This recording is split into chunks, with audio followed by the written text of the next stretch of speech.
And even if I knew that, I don't think I had made the connection that Yeah. raising children requires a lot of energy. It's not just for the physical exercise. It's not just for the 6 mile run. It's for the fact that I wake up in the morning and I don't, sit down until 10 o'clock at night when everything is done.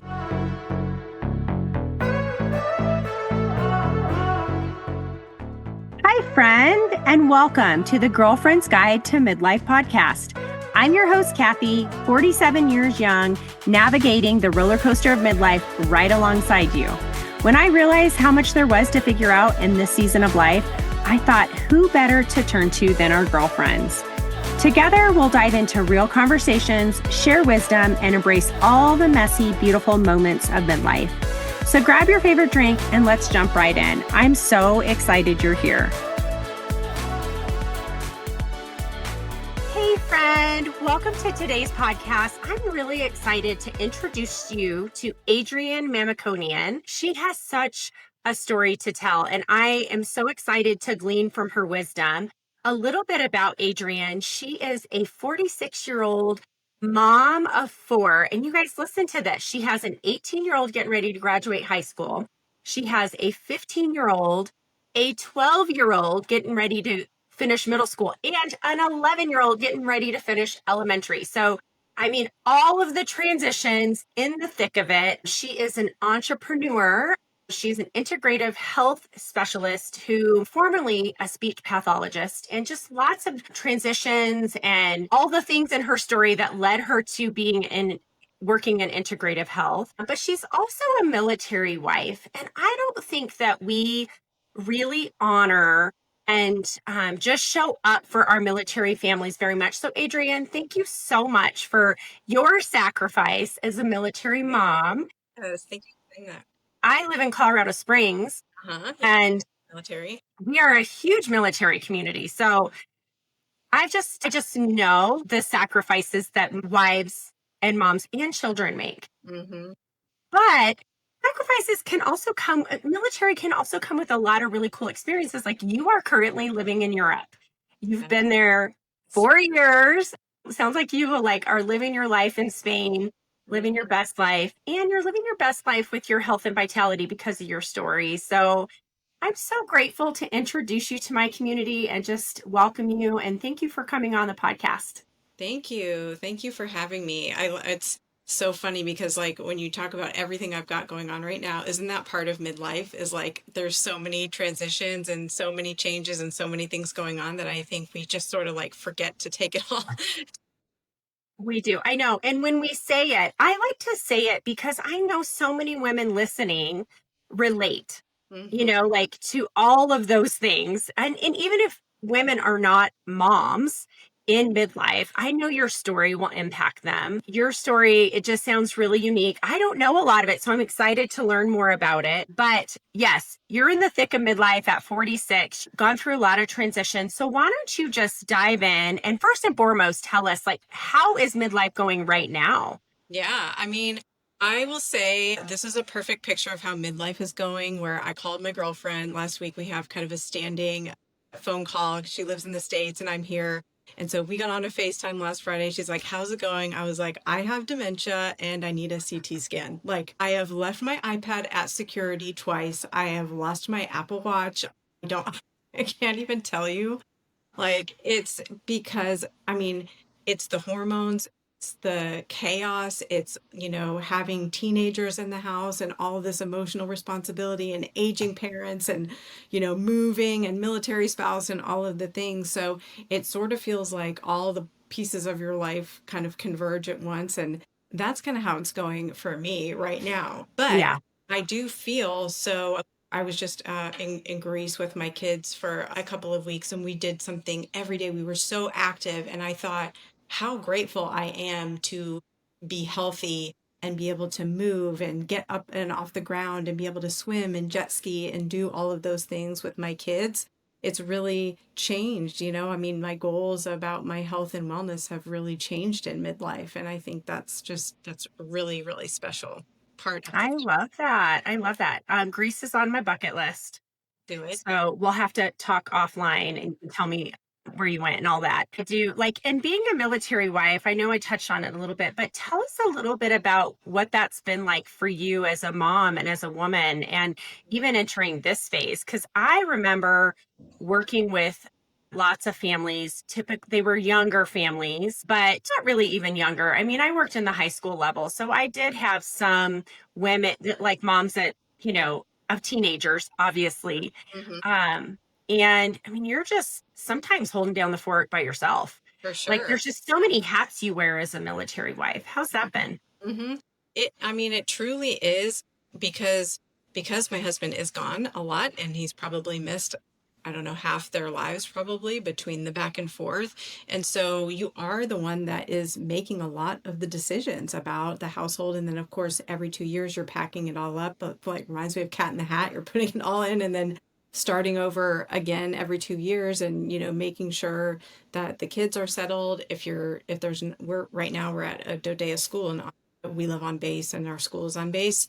But if it's not, you've got to research schools, you've got to find housing and, sometimes a car because the Navy only ships one car. And so all of those things come into play. And that seems like by the time you get the last, picture on the wall, it's time to start taking it all down and doing it all over again. However, that being said, I mean, I love it and I don't think it would work for a military spouse who's not happy with lifestyle. We love the lifestyle. We're grateful for it. We're so incredibly grateful for the people and the experiences. It's just such a special family that we get to be a part of and supporting one another. When someone else is down, someone else's, husband just got home and they can help support those who need it. And I've had so much of that over the years. I mean, I've had moms, I'm drowning and they're over putting up my Christmas lights or getting, bringing me groceries or things like that when the kids are little. So, Just so sounds like a really special, like just community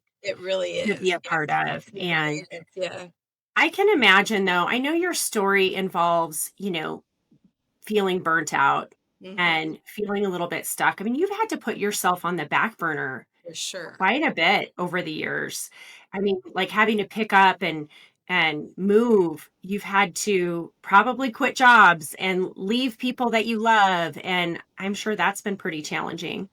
Yeah, absolutely. I mean, it's there's there's advantages and disadvantages to every move, but that is one thing that's difficult is leaving behind and sort of my career always coming second. If one of the kids is sick, I'm the one that stays home. His job kind of comes first, but that's also how we serve and we serve as a family, and that's kind of how we've always looked at it as within our marriage is like this is something that we're choosing every tour we're choosing to do this and we're serving as a family, but it doesn't come without sacrifice and it doesn't come without burnout. I can tell you that for sure.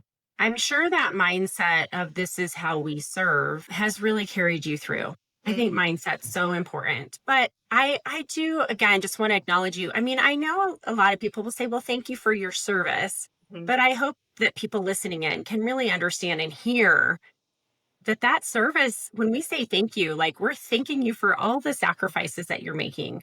It's a pretty big sacrifice. It is. And I mean, seems glamorous right now. We're living Europe and we get to travel a bunch and that's amazing, but we don't always get Europe. You don't always get to move the place that you want. And when your child is leaving their best friend or they're leaving their boyfriend, I got teenagers now. So, that those times are really, really tough. And those are times that, we all are serving.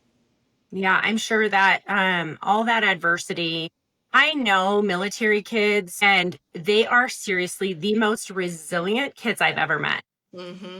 I mean, I don't say that lightly. I really truly at my core believe that because resilience comes from adversity, and they're constantly Yes. having to face like something new and change and change and change.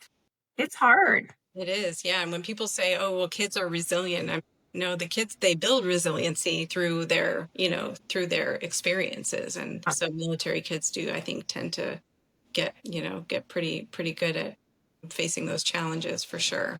For sure. I know. Well, I would love for you to take us back to your days of being a speech pathologist. I know you said that your story kind of transitions quite a bit. And so I would love for you to just share kind of your career journey, weaving in like all the change that you've experienced as a military wife, and then like what led you to this path of helping women with Mhm. their health. And I forgot to mention initially, I always like to ask like what you're most proud of. And we will end with like you kind of just talking more about this, but you said you're most proud of teaching women that food is fuel and energy. Mhm. And we are the ones that need the energy the most.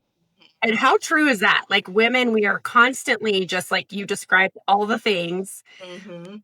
and we do need that energy. So I'm excited to end there, but take us back to kind of how you started in speech pathology and how you ended up where you are now. For sure. Yes. I mean, I always I always had a passion for special ed, working with kids with special needs, and I started that really early on. And so my career as a speech pathologist evolved from that, from sixth grade, having a kindergarten buddy with Down syndrome, and kind of took my journey and ended up working with adults and hospitals and schools and all of that after I got my master's degree. That's when I met my husband, right in the middle of getting my graduate degree in San Diego, and he was on a ship there, and the rest is history as far as that's concerned. And so and it's a great career for a military spouse because it's so in demand. And so I worked up until, well, I mean, I worked up until I really transitioned full time into my business, but a lot of my career was spent in telehealth because I could do it from anywhere and I could move and, retain the same job. And so it's been, really an amazing career for me. And at the same time, I've always been into fitness. I've always been a runner. I was an athlete all through high school, a swimmer, and I did a lot of different sports. I was very athletic. And then after I went to college, I started running because it was so easy and it was free and I could put my shoes on and go out and run. So I started running marathons, and that's something that has been consistent really throughout my life, is just always being active. I always felt like it was as much for my mental health as it was for my physical health. And that worked for me very well, like it does for many people, until my, mid to late 30s. And I've got these little tiny babies at home. And I am like about to lose my mind because I'm not sleeping well. I have anxiety. My hair is falling out. I feel like I'm like 6 months pregnant by the end of the day. Like I'm bloated and I don't know what's going on. Like my skin is looking terrible. And Dang, that had to be kind of, it's shocking because I yeah, mean, yeah, scary. I'm lean. I've been lean my whole life, just kind of an athletic build. And to have all of those changes to my body and not feel good when I've got all these kids to take care of and I don't have the energy to take them to the playground or, deal with their, 800 needs that they have every single day and maintain my full-time job. Was that like something that was like a slow progression? Like, or was it like, hey, you woke up one day and you were like, what is wrong? It was like I woke up one day and was like, what is wrong? We were in the middle of a move, and from the East Coast back to the West Coast. And for whatever reason, some moves I feel like I kind of breezed through, and sometimes this one just kind of like did me in. And so it was a lot of stress, on top of all of that. We had just moved to the West Coast. We found out my husband's schedule changed, blah, blah, blah. We're going to have to move to Hawaii and like all this stuff. So there was a lot going on like in our family stress at that time.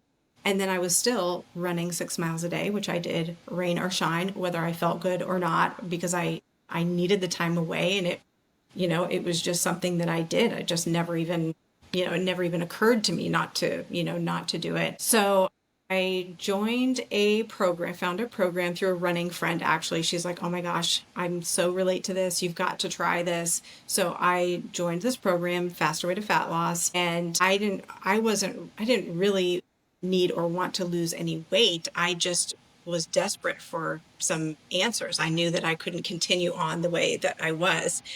And when I started, I'm curious, like, yeah, because the title of that, Faster Way to yes, Fat I know. Loss, It's kind of like, did your girlfriend like say, hey, this is what's in this program, why I think it might help yes. you?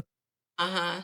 Yeah. Yes, because it was about knew that my nutrition, I mean, like I've got 4 kids. I'm eating goldfish and like the leftover crust on my kids' peanut butter and jelly. Like I'm not I'm not getting out a pan and cooking myself some chicken, for lunch. Like I'm in survival mode.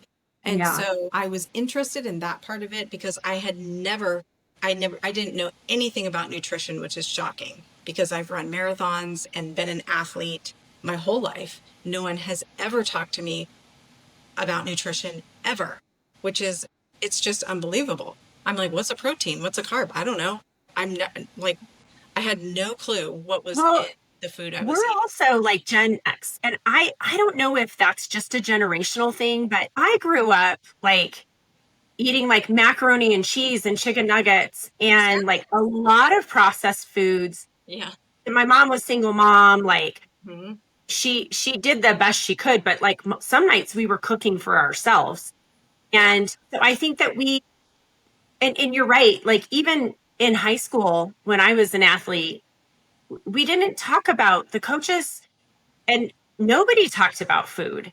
Nobody talks about food as fuel, food as energy, or Hmm. even, what to eat or how much to eat and I'm very grateful that I was not brought up in a, fat shaming. Right. I didn't really, my mom never talked about weight in general at all, which I Hmm. know some women have that story too, but we never, I think it's just generational. I don't know. Do you think that it's generational? Yeah, and I mean, my mom's a wonderful cook, and I grew up eating very healthy foods. My grandfather was a farmer, so we always had like lots of fruits and vegetables. But it was never, there was never a talk of like, this is what's going to give you the energy, or if you're going to do this type of physical activity, you need this energy. We don't, and even if I knew that, I don't think I had made the connection that Yeah. raising children requires a lot of energy. It's not just for the physical exercise. It's not just for the 6 mile run. It's for the fact that I wake up in the morning and I don't, sit down until 10 o'clock at night when everything is done. And that mental, load also requires fuel. When I started doing that and really being like, strength training was another thing that appealed to me about this program because I had always done cardio like so many of my friends on the Stairmaster all through the 90s. Like I've never picked up a weight ever in my whole life. Like maybe if I went to like a yoga class that had the little, 2 or 3 pound weights, I might do that. But I mean, it was step aerobics. Yeah. It was not, it was spinning and, other things like that. And so I knew that I had to do something different. And this was so different than what I was doing. My friend had really seen a lot of great results. And How I, did how did you know that you needed to do something different? I think sometimes we don't have that awareness. right. Yeah. Like we are literally on a treadmill, just like I think of the hamster wheel. Like we're just, that's kind of mom life, right? And we don't always know that something. I mean, was it just like That's were something. you that sick Thank that you're you. like, okay, something's got to change? Yes, I was that sick and I was that like felt puffy. I felt like my clothes really weren't fitting well despite the amount of exercise that I was doing. And whether that was inflammation or true like fat gain, probably a little bit of both. But my husband was also experiencing the same. I mean, we're almost the same age. He's 2 years older than me. And we were just both like, this is just terrible. Like, what are something's got to change. Like, he's tall and like all of a sudden had, weight around his midsection that he couldn't get rid of. And so he was going on a deployment in January. And of course, that's when everyone starts their exercise programs, right? So I was like, let's start this in January together. They had a 50% off, for the spouse to join too. And I said, why don't you do it? And you can do, he's like, I've got a gym on the ship. I can do this on the ship. And so I did it at home and he did it on the ship. It was very easy for me to follow. One of the things that really appealed to me about it is I cannot do anything restrictive because it makes me like just want whatever the thing is. Like I can't do a whole 30. I could do it for maybe 24 hours and then all I'm thinking about is the thing that I, can't have or can't eat on this, plan. So what I loved about it is all foods. I can eat anything I want. If I want a glass of wine, I can have that. I can, I can still follow the, the nutrition plan and have everything available to me. And so he started the program. I started the program. I went to meet the ship in Vietnam about, let's see, January, February, about 8 weeks. into doing the program. And I'm very motivated. I'm very self-disciplined. It was not like, as long as I Yeah. didn't feel restricted, I'm happy to just, follow the plan. But immediately within the first 2 weeks, I felt so good that I was like totally hooked. Like, tell me what to do, because all of a sudden I'm not snapping at my kids, and I'm feeling less anxious, and I'm sleeping better. And of course that's a domino effect of really improving your health. And when I went to Vietnam and saw my husband, he was like, "You have changed your entire body composition." I was like, "You have changed your entire body composition." He's like, "I can't believe how good you look. You're radiant." He's like, "I've never seen you like put on muscle like this." It was just a complete physical transformation, but also just in my energy level and mood and all of these other things. That had to have been really encouraging. Like, when you see yourself every day and Mm-hmm. you don't see your husband every day, and then he sees you and he's like, dang, Yeah. yeah, you look good. You're like, and yeah, and I feel amazing. Yes, right. Yes, and it really changed, truly changed my life. And so I decided to, start coaching. I mean, I people of course were asking me all the time. I mean, what are you doing? What are you doing? And so I thought I have got to share this, because I would go to the beach with, some girlfriends, and they'd be eating like, 3 almonds, for lunch or whatever, and just everyone is talking about your late 30s and we can't eat carbs anymore and all these things, and here I am, shoveling in the watermelon or whatever it is. And I just thought, we cannot live like this as women. Like, we can't live in this, like feeling like we always have to be smaller and eat the least amount of food and carbs possible, in order to, sort of keep up. Not to mention keeping up with your kids and all of the demands Yes, of life on no calories. exactly.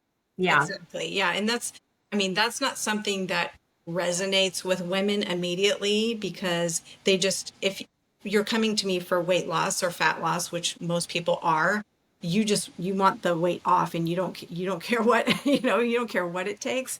But what they inevitably come back to me and say is, yeah, I lost weight, but who even cares about that? Because these are all the other things that have changed in my life for the positive, because I'm finally fueling appropriately and able to, get through my day and do the things and really thriving through life, instead of just in that survival mode. Yeah. That's awesome. So then you were saying that your story's kind of taken a couple Hmm. turns. So you're feeling really good. You're leaning into coaching. You're teaching women, which is very empowering Sure also is. when Yes. you're helping people. You're a helper naturally being, Hmm. working in speech pathology, Hmm. space. But how did the journey like unfold after? Yeah. Yeah. Where was the next shift? So, I mean, my business was very successful from the start, because people knew me as somebody into health and wellness and exercise and all of that. And so my clients sort of went on this journey with me, right? So they started with me, and some of them are still with me, today. Many of them are. And as we got older, I thought, okay, I mean, I just was doing the nutrition and tracking the macros, making sure I get my protein, the strength training, and all of that. And that worked for, again, many years. And my clients were feeling amazing. This has changed my whole life and the trajectory of my family and all this kind of stuff. And then when I got into, I don't know, maybe 43 or so, I started having like perimenopause symptoms, and my clients were like, "Adrian, something's wrong. Like, something is changing. This isn't working for me anymore. I'm doing everything, and I don't know what to do." And I was like, "Yeah, me too. Kind of hang on and let me just kind of, navigate and do some more education and research." So that's when I went back and got, well, first, actually, before that happened, I got injured. So that's what happens, right? When we're going and going and going and we don't stop. And so again, I got into that groove of like, I'm never going to miss a workout. I'm going to do it every single day. And who cares if I don't feel good and all that, and all this.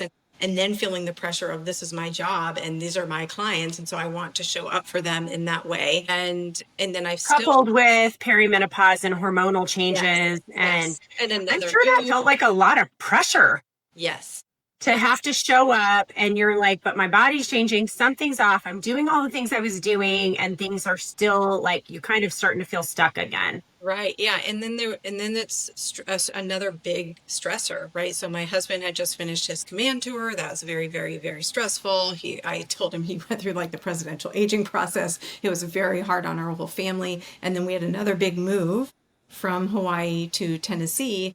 And then, it was just a big, some moves are smaller, some moves are bigger, but this was a big move and a big, kind of transition for our family. And, I mean, I just kind of hit a breaking point and I just woke up one day and I could not move my back. And I was like, Ooh. oh my gosh, I don't know what's going on, but I literally cannot get out of bed. And so fast forward, doctor's appointments and, x-rays and all of that. I could not, I had to have my arms above my head to be able to like even tolerate being upright. And That sure had to enough, be scary. so scary. And also, I'm like, oh my gosh, what am I going to do? I have clients and I can't get out of bed. I can't do my workouts. I can't cook. I can't do anything. And I thought, yeah, I've just got to be honest about this, what I'm going through right now. I mean, I can't be the only one, whether I ended up having a pinched nerve and so what the doctor told me is I was like, well, what about this? And what about that? And he's like, you have to slow down. He said, when you're repairing a nerve that is, between your whatever vertebrae, he said it heals at an inch a month. So if you can imagine from your neck all the way down, he said it's going to take a year or more for you to feel like you're back to 80%. He said you may never be at 100%, but to be back at least 80%, you've got to take it easy. And the more that I would push, the more I would ignore that and get up and move and all of that, the worse I felt. So I thought, you know what? And my husband was like, we done. Like, you need to rest and heal. And, he was thankfully around to help, and I got other help and all that. And it was during that time that I just shed a lot of inflammation. And I mean, when I look back at pictures of that, like you can see like how puffy my cheeks are and I get migraine headaches. My migraines were worse. That's always a telltale sign that my stress level is high. And I just was not taking care of myself. Even if I was getting my workouts in and all of that, I just wasn't, there was a whole other side of this health journey that I was ignoring. And that was like Mm-mm. my stress level and sleep and Yeah. recovery and taking days off from workouts and things like that. So that's when I went back and got my integrative health certification and the precision nutrition, the sleep, stress, and recovery that all really, really resonated with me. In that we just sort I of ignore it. want to make sure that we capture this because what I hear you saying, it was through rest Mm-hmm. that you started to feel better. So you're kind of like in this, like, you know, high performer athlete, run, realize, hey, that's not working. It's like you're listening to your body. And I think Mm-hmm. that's so important. It's such an important message for women, especially in midlife, to hear is like, if you don't feel good, that's a sign that something needs to shift. Yes. Yes. And I mean, it could be a physical rest. It could be therapy. It could be, it's whatever you need at that time to get you to, okay, what is my body telling me right now? Like even today, I woke up, I just kind of had like some allergy sinus stuff. But this week, I'm like, oh, I want to get all my workouts in this week because we're traveling again and I want to get everything in. And it's like, I woke up with the sinus and I'm like, I don't feel good. I don't feel like exercising. So I just took a walk. And even though I was tempted to be like, no, I'm going to push through because I said I was going to do all my workouts this week. No, like my body needs rest. Like my body needs a nice long walk and a podcast. And, that's all that I Yeah. have room for today. And I think that's such an important, this stage of life, our bodies are just so sensitive. I mean, we can't Mhm. just push through like we could in our 20s and stay out till 2 in the morning and get up and get on the plane at 6 a.m. or whatever. Like we can't do that anymore. We have to You really can't. learn to tune in and say, okay, what is it that I really need right now to get through the rest of my day and be there for myself and my husband and my family. Um, and it's hard. It's It a is hard. I recently hired somebody to support me with some of my business activities. And when I hired him, I said, I really just need to be honest with you. I said, you know, I like to perform at a very high level. I am a go, go, go person, but there might be days that I have to call in sick. And if I'm calling in sick, it's like a mental health day, or it's I just can't show up today, because I have learned over the last couple years that life is unpredictable. We can operate at a high level still, but sometimes you do have to lean in and listen and give yourself permission to call in sick. Right. Give Absolutely. yourself permission to, just go on this slow walk, or even take a nap if you just need the Right. nap and not work out. Watch Love Island or whatever, like whatever. Right. Just need, a break. And then Yeah. that's also what I teach my kids. I give them like once a quarter, I say, you can have a day off, no questions asked. If you just need a rest day, you can do that.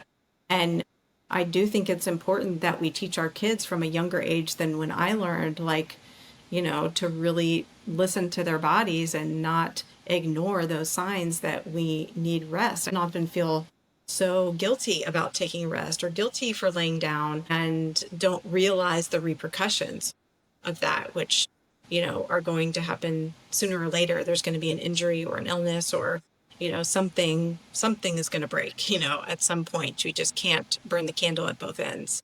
I just think there's such an empowerment in this stage of life, in like giving ourselves permission. Like that's really truly what self-care is. Self-care at midlife is honoring and listening to what your body needs, Mm-hmm. and not feeling guilty Right. Yeah.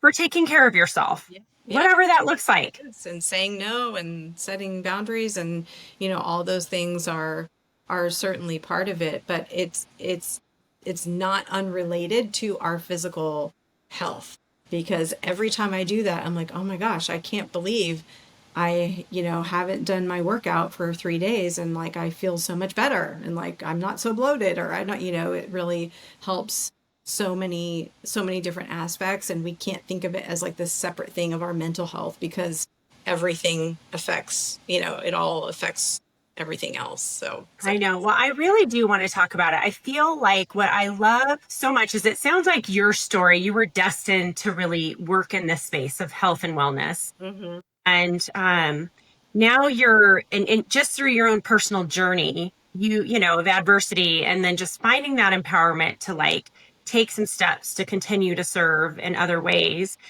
As an integrative health specialist practitioner, I'm not coach. Tell us a little bit about, what is that? hmm What did you learn in school? And hmm like, what are you doing different, and what are you coaching clients? I know that's a lot, but just kind of shed a little bit of light as we like come to an end, and just share what that looks like. Sure.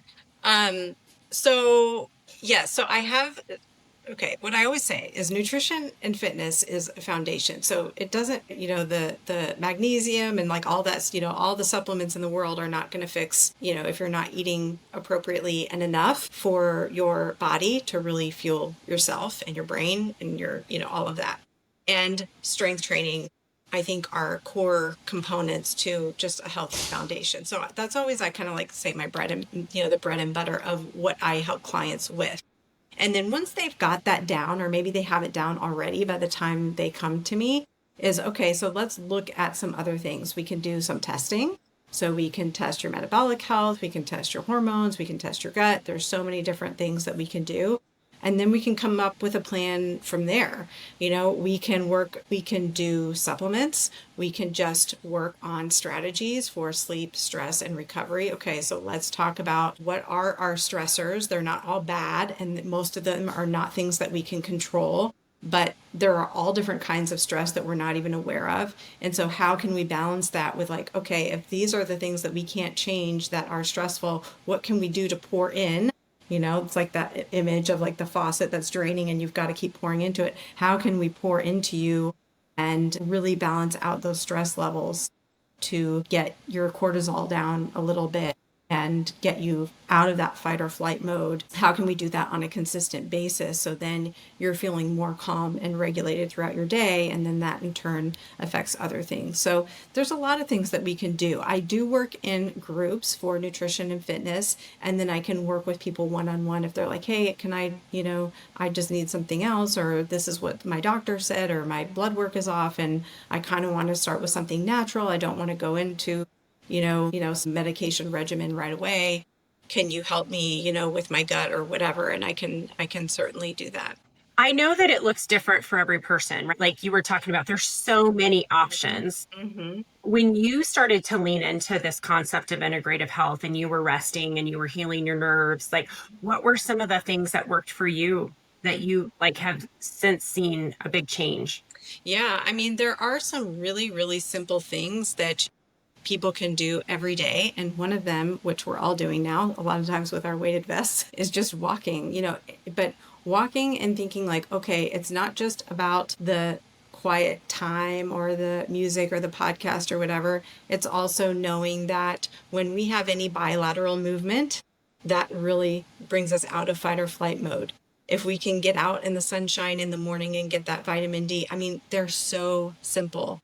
But I mean, that's what creates these big changes. If we can just make these small changes, instead of laying in bed in the morning, can you go outside on your porch and get some of that sunlight into your eyes, get that your circadian rhythm, healing that so that you're sleeping better and you start that off in the morning. Can you take some magnesium at night to calm yourself down and get those, take care of some of those muscle aches? And so they're really, really, really simple changes that are sustainable for me. Like I said, I can't do extremes. I'm never going to be somebody who, meditates for 30 minutes in the morning. But if there are some things that I can do throughout the day that are sustainable for me and really move the needle with like something that's really small, then that's worth it to me for sure. Yeah, no, I love that so much. I'm curious, like, as you've seen some hormone fluctuation, have you found like just some of these, eating differently and like leaning into strength training or even walking with a weighted vest? Yep. Some of that feels very trendy, but I think it's because all of us Gen Xers are desperate to feel good. Yes, And right. sometimes you get to this place in your life where you're like, okay, I'm sick and tired of feeling sick and tired. Something's got to change. And so you're leaning into these things. But have you seen it change and help with your hormone balancing?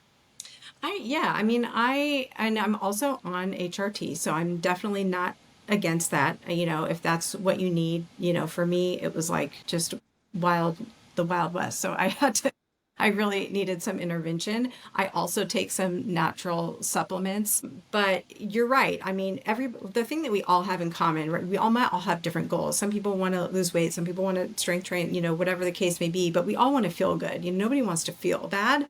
And I do Right. think sometimes it's like, oh, okay, I'll just grasp on to like the next thing that I, see on Instagram. So I'm just going to get a weighted vest and not really know the science behind it or know why you're doing, a certain strategy.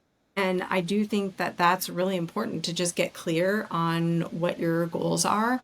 And for me, like the weighted vest for me is almost like a weighted blanket. I'm a very like high anxiety person, like I can get very, very anxious and I find the weighted vest really calms my nervous system. So yes, it Mm. does a lot for your skeletal system, but I personally noticed that it does a lot for my nervous system as well. I also practice fasting. We didn't really touch on that too much, but intermittent fasting, that of course is individual depending on your situation and how much you should fast. But I had horrible acid reflux. I had horrible just gut issues, and fasting really has healed those for me and continue to, if I'm like feel like I'm have a flare up, then if I fast, do a little bit of a longer fast, I find that that's a really healing strategy for me. And I mean, even just magnesium alone, just that one supplement has been a game changer for me in just terms of sleep and muscle aches and all of that. So yeah, I mean, I think you can see real change with just these small things depending on, again, like what it is, like what your personal goals are. Yeah. Well, I'm glad that you have found something that's working for you. I think it's really important that we stay open-minded Hmm. and curious. Yes, absolutely. And I know that you, like you said, you have opportunities for people to lean in and snacks and coaching, if it's group or individual. But, and we'll link you in the show notes, but your Instagram, Living Well with Adrian. That's how we connected, was through Instagram. I love that. Yes, me too. So we'll definitely connect that. And I hope people, I know women resonate with your story Hmm. because we have all gotten to places where it's like, we're tired of feeling tired Hmm. and we just want to feel better. And there are solutions out there, and it is hard work. I guess maybe you can leave us, and then I have 5 fun questions, but maybe you can leave us with some parting thoughts of, speak to the woman. Maybe she's mid 30s, maybe she's mid 40s, right? Like that does feel stuck. And it's kind of like, but I just don't even have the energy, like to learn something new, to Hmm. try something new. Like, where would they start? Yeah, that's a great question. You really have to dig deep and figure out what your why is. I mean, if we say, nothing changes if nothing changes. And so you don't have to do everything at once. So that's something like, let's not get stuck. And I do talk to clients about this quite often where it's like this all or nothing, like I've got to do everything that Adrian's doing, or I just might as well do nothing at all.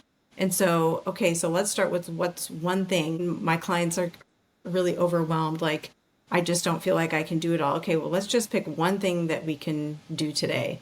Can you go on a 10-minute walk? Can we, drink some water? Like, even if it is something that's that small, because our motivation to take action comes from action. It doesn't come from within. Like, you've got to just start with something imperfect and know that it's going to be messy and it's not going to be right all the time, and you're not going to get your protein in from day one every day, and it's just something that that we work towards, and you keep that end goal, that those goals in mind of how it is that you want to feel, maybe even journaling about that a little bit, like how, if I could feel better, how would that feel, or what would that look like if I had more energy, or if I was getting better sleep, or if my mood was a little bit better, or if my clothes fit better, what would that do for me, and how would that change my life? And then use that for that, for the motivation for that first action. But I mean, that is what a coach is for. I mean, that is what a coach is Yeah. helpful for, is to like carry you through those times when, you're struggling or feeling frustrated, or, or feeling overwhelmed. Then, I'm there to kind of help you through those things. Yeah. No, I love that. And I love even just the thought of just doing it imperfect, Hmm. just stepping up, even if it is just, okay, I'm going to drink 8 ounces of water first thing in the morning. Yep. Like just those small changes can really yield some pretty big results. Absolutely. Well, let's end with my 5 fun questions. Mhm. These are not, don't overthink them. They're Okay. just fun. So what's a song that always puts you in a good mood? Oh, a song that always puts me in a good mood. I would say I Want to Dance with Somebody. Love that. I love that. Okay. Favorite beauty product? A favorite beauty product has got to be, that is a good one. Right now, I'm loving the Merit makeup because it's like a stick and I can travel with it. So I'm loving that for my skin. It's like flawless. It's kind of matte, but it's not like cakey. So I'm loving that right now. Fun. I'll have to look at that. Okay. Guilty pleasure you cannot resist. Oh my gosh, Love Island. I mean, I tell you what, me and my teenage daughter, I'm like on episode 37. I'm like 37 hours. I'll never get back, but it's fine. That's awesome. That's awesome. What is one thing you wish your younger self would have known? It's something I wish my younger self would have known.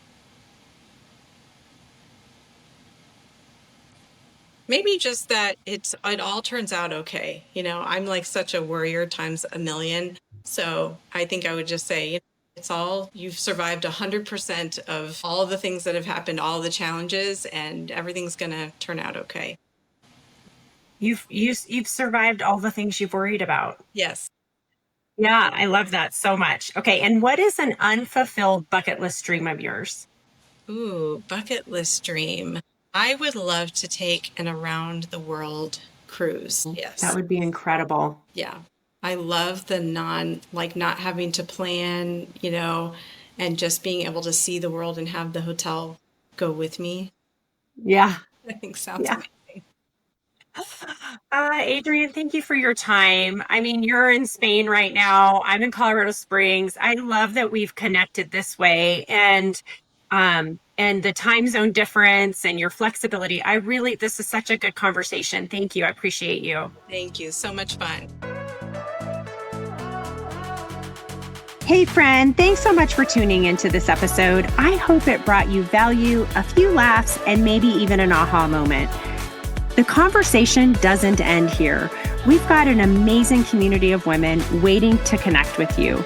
Join us on Facebook in the Girlfriend's Guide to Midlife podcast community group, where we share takeaways, swap stories, and cheer each other on. You can also find me on Instagram at Girlfriend's Midlife Podcast for daily inspiration, sneak peeks of upcoming episodes, and a behind-the-scenes look at this midlife journey, or on my personal handle at DearCathy719, where I share about my day-to-day life, real estate, and what I find inspiration in. If this episode resonated with you, I'd love it if you left a quick rating and review. It helps more women like us discover the podcast and reminds me that I'm not just talking to myself over here. And don't forget to hit the follow button so you'll be the first to know when the next episode drops. Check out the show notes for links to connect with today's guest and all the goodies we have mentioned.